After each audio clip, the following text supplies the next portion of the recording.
Selamat pagi anak-anak teacher. Bagaimana kabarnya?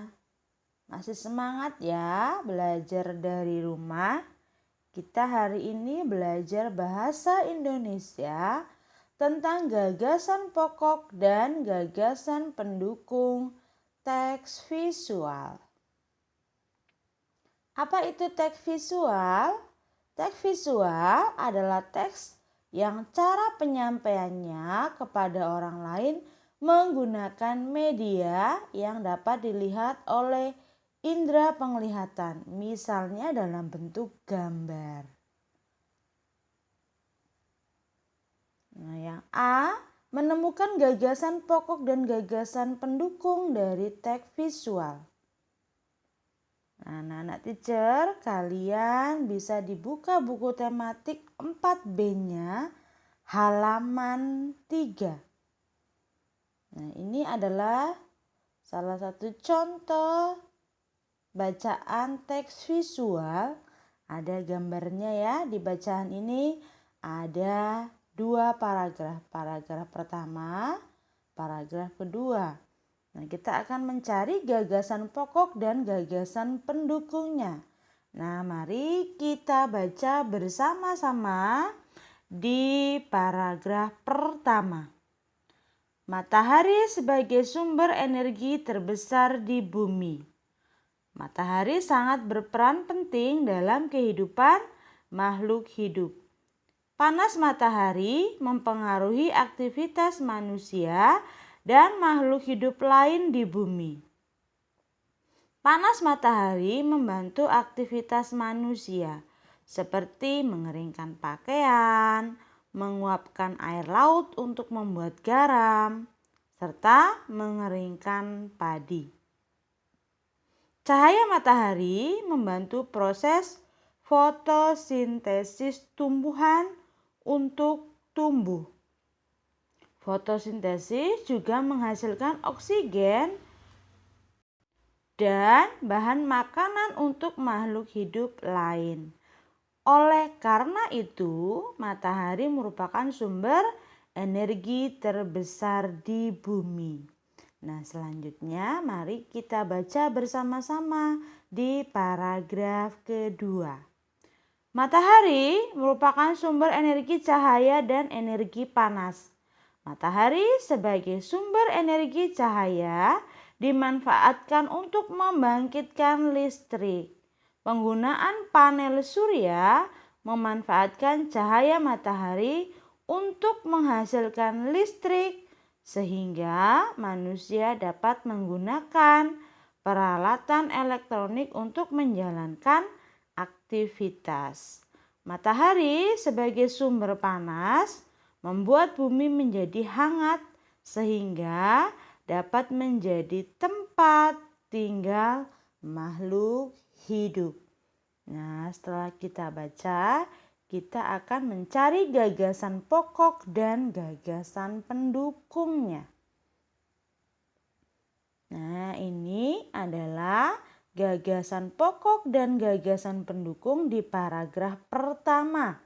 Gagasan pokoknya, matahari berperan penting dalam kehidupan makhluk hidup.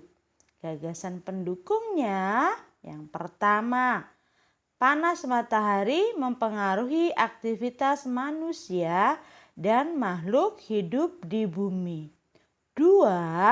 Panas matahari dapat mengeringkan pakaian, menguapkan air laut untuk membuat garam, kemudian mengeringkan padi. 3. Cahaya matahari membantu tumbuhan untuk fotosintesis. 4. Fotosintesis menghasilkan oksigen dan bahan makanan untuk makhluk hidup lain. 5. Matahari sumber energi terbesar di bumi.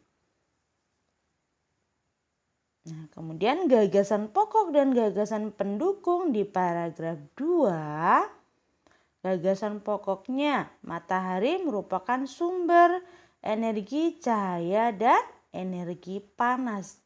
Kemudian gagasan pendukungnya yang pertama, Energi cahaya matahari dimanfaatkan untuk membangkitkan listrik.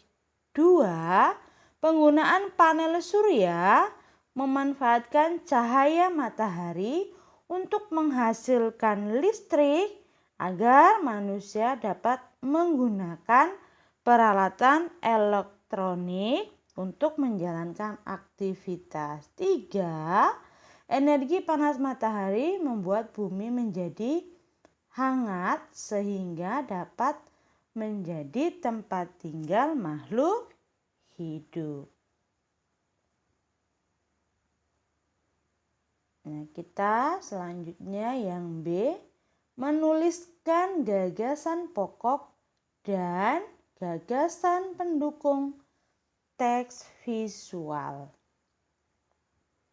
Nah, anak-anak teacher bisa lihat di buku tematik 4B-nya halaman 23. Lihat ada gambar anak sedang belajar menggunakan lampu di malam hari.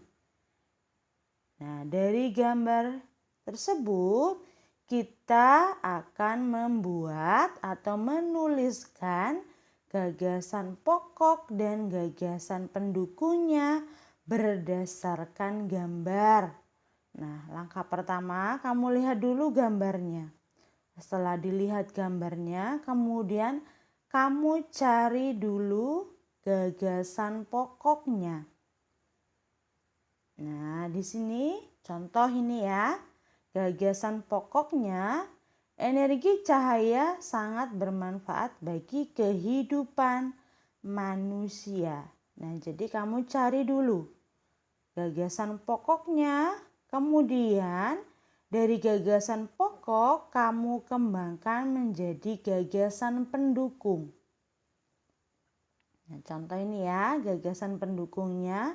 Dalam kehidupan sehari-hari, manusia membutuhkan energi cahaya.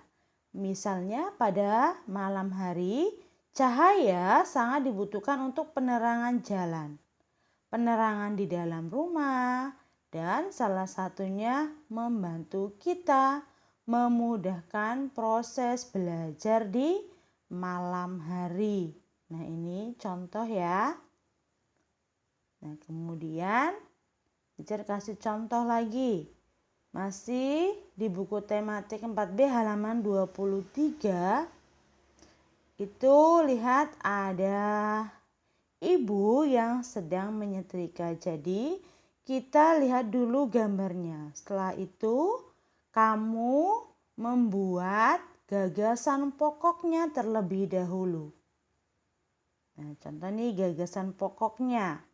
Listrik merupakan sumber energi yang membantu kita melakukan aktivitas sehari-hari.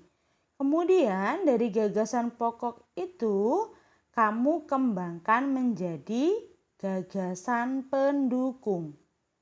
Nah, ini contoh gagasan pendukungnya. Dengan adanya energi listrik, ibu dapat menyetrika baju menggunakan setrika listrik. Pekerjaan ibu menjadi lebih cepat dan mudah. Kita semua berhak mendapatkan energi listrik. Kewajiban kita adalah menghemat penggunaannya. Nah, bagaimana anak-anak teacher? Sudah paham ya cara menuliskan gagasan pokok dan gagasan pendukung dari teks visual. Nah, untuk selanjutnya ini latihan. Kamu bisa lihat gambarnya di buku tematik 4B halaman 23. Jadi kamu lihat dulu gambarnya. Setelah itu kamu cari gagasan pokoknya. Ya, buat tulis gagasan pokoknya. Setelah itu kamu kembangkan gagasan pokok tersebut dengan gagasan pendukung. Oke, begitu ya, paham ya? Iya. Pelajaran kita sampai di sini dulu. Terima kasih. Selamat belajar.